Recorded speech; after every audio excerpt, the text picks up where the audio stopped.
నమస్తే ఫ్రెండ్స్, నేను మీ Nirmala Pavan. Welcome back to Bharathi vlogs 11.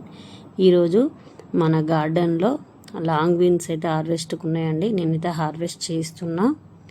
Harvest చేసి దీని రెసిపీ ఎలా చేయాలో నేను వీడియో ఈరోజు అయితే అదండి అది చూపించబోతుంది. చూడండి ఎంత పెద్దగా ఉన్నాయో లాంగ్ బీన్స్.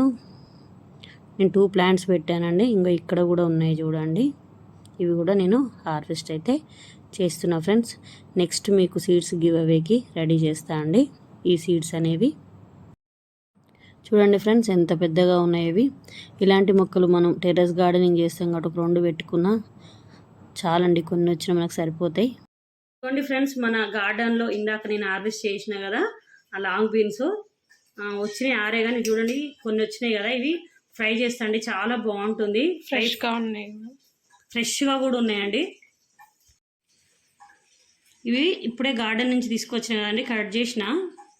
చూడండి ఫ్రెష్గా కూడా ఉన్నాయి. ఇప్పుడు ఇది ఫ్రై చేస్తా అండి. ఈజీ, టేస్ట్ కూడా బాగుంటుందండి. నేను చేసే మెథడ్ ఈజీ ప్రాసెస్ చూపిస్తే ఎలా చేయాలో ఒక 10 మినిట్స్లో అయిపోతుందండి మనకు ప్రాసెస్ కూడా. చూడండి పెట్టేసినండి. ఇప్పుడు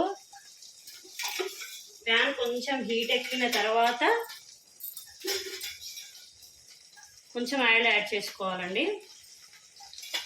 ఆయిల్ హీట్ ఎక్కిన తర్వాత మనం చిన్న చిన్న పీసెస్గా కట్ చేసుకున్న బీన్స్ ఉన్నాయి కదండి, చిన్న చిన్న పీసెస్గా కట్ చేసుకోవాలి. ఆయిల్ కొంచెం హీట్ ఎక్కిన తర్వాత వీటిని యాడ్ చేసుకోవాలండి. లైట్గా హీట్ ఎక్కిన తర్వాత వీటిని కొంచెం మీడియం ఫ్లేమ్లో పెట్టి కలుపుతూ ఉండాలండి. ఫస్ట్ హై ఫ్లేమ్లో పెట్టాలి 1 మినిట్ వరకు. కొంచెం హీట్ ఎక్కిన తర్వాత కలపాలి. మళ్ళీ పక్కన పెట్టేసి స్పూను కొంచెం మీడియం ఫ్లేమ్లో పెట్టుకుంటుండండి.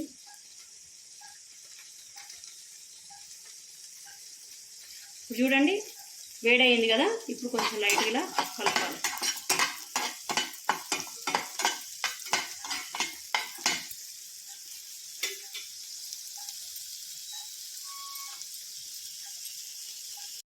చూడండి వీటిని మధ్య మధ్యలో కలుపుతూ ఉండాలి. బీన్స్, లాంగ్ బీన్స్ ఫ్రై చూడడానికి ఎలా అనిపిస్తున్నాయి అంటే పచ్చిమిర్చి లాగా అనిపిస్తున్నాయి కదా, పచ్చిమిర్చి ఫ్రై లాగా అంతే అంటారా ఫ్రెండ్స్. ఇది వేగేలోపు మనం ఇందులోకి పౌడర్ని ఎలా ప్రిపేర్ చేసుకోవాలో చూసేద్దామా. ఫ్రైకి మనకు ఫస్ట్ మిక్సీ జార్ తీసుకొని ఇందులో 4 వెల్లుల్లి రెబ్బలు యాడ్ చేసుకొని తర్వాత కొంచెం పచ్చి కొబ్బరి అండి, పచ్చి కొబ్బరి ఎండు కొబ్బరి చిన్న చిన్న పీసెస్గా కట్ చేసుకొని యాడ్ చేసుకోవాలి. ఇప్పుడు ఇందులో కాస్త జీలకర్ర యాడ్ చేసుకుందామండి. కొంచెం జీలకర్ర యాడ్ చేసుకుందాము ఇందులోకి. ఇంకా అలాగే ఒక టేబుల్ స్పూన్ కారం యాడ్ చేసుకుందాం. ఇందులో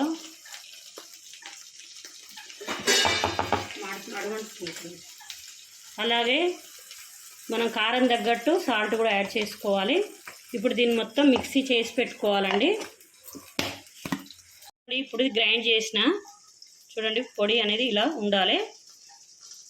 ఇది పక్కన పెట్టుకొని ఇప్పుడు మనం కట్ చేసుకునే బీన్స్ ఫ్రై చేసేది చూపిస్తాండి. దీన్ని ఇలానే లో ఫ్లేమ్లో పెట్టి మధ్య మధ్యలో కలుపుతూ ఉండాలండి. డీప్ ఫ్రై చేయొద్దు. డీప్ ఫ్రై చేస్తే అంత టేస్ట్ అయితే ఉండదు. ఒకసారి మీరు ఎలా ట్రై చేసి చూడండి, బాగుంటుంది టేస్ట్. చూడండి బీన్స్ అనేవి చేంజ్ అయినాయి కదా, ఇంకా కొంచెం ఫ్రై కావాలండి. ఇంకొంచెం ఫ్రై అయినాక తీసేయొద్దండి. చెప్తాను మళ్ళీ ఇందులో ఏం యాడ్ చేసుకోవాలో కూడా నేను చూపిస్తాను.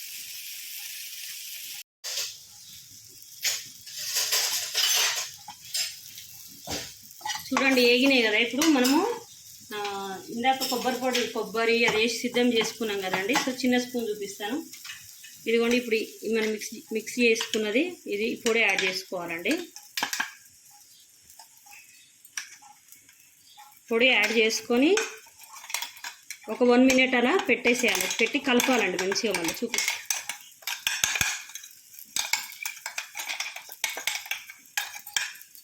ఇదిగోండి మనం కొబ్బరి అలానే వేసాం కదా, కొంచెం వీటికి పట్టేటట్టు ఉప్పు కారం కొబ్బరి పట్టేటట్టు కొంచెం వేసుకోవాలి. మీకు ఇష్టం ఉంటే ఇంట్లో పప్పులు కూడా వేసుకోవచ్చు అండి. మినప్పప్పు, శనగపప్పు ఏదైనా సరే. బట్ నేనైతే వేయలేదు. ఇష్టం ఉన్న వాళ్ళు వేసుకోవచ్చు అండి. 1 మినిట్ ఇలా కలపాలి. గ్రైండింగ్లో వేయాలా? గ్రైండింగ్లో కాదు, పోపులో వేసుకోవాలి. ఆయిల్ వేసినప్పుడు ఇది కొంచెం వేగినాక వేసుకోవాలి ఇష్టం ఉంటే. బీన్స్ వేగిన తర్వాత కొంచెం లైట్గా ఫస్ట్ వేసినాం అనుకోండి మాడిపోతాయి మళ్ళీ. మా పాప కరెక్ట్ అడిగింది డౌట్. ఓకే అండి, ఇంతే. స్టవ్ ఆఫ్ చేసుకుంటే సరిపోతుంది, బాగుంటుందండి. ఈ ఫ్రై అనేది వేడన్నంలో కాస్త నెయ్యి కానీ ఆయిల్ కానీ వేసుకొని తింటే చాలా బాగుంటుంది ఫ్రెండ్స్. సో ఇది ఫ్రెండ్స్ ఇవాళ వీడియో. మరో మంచి వీడియోలో కలుద్దాం. Tata bye by, take care, survey జన సుఖినో భవంతు.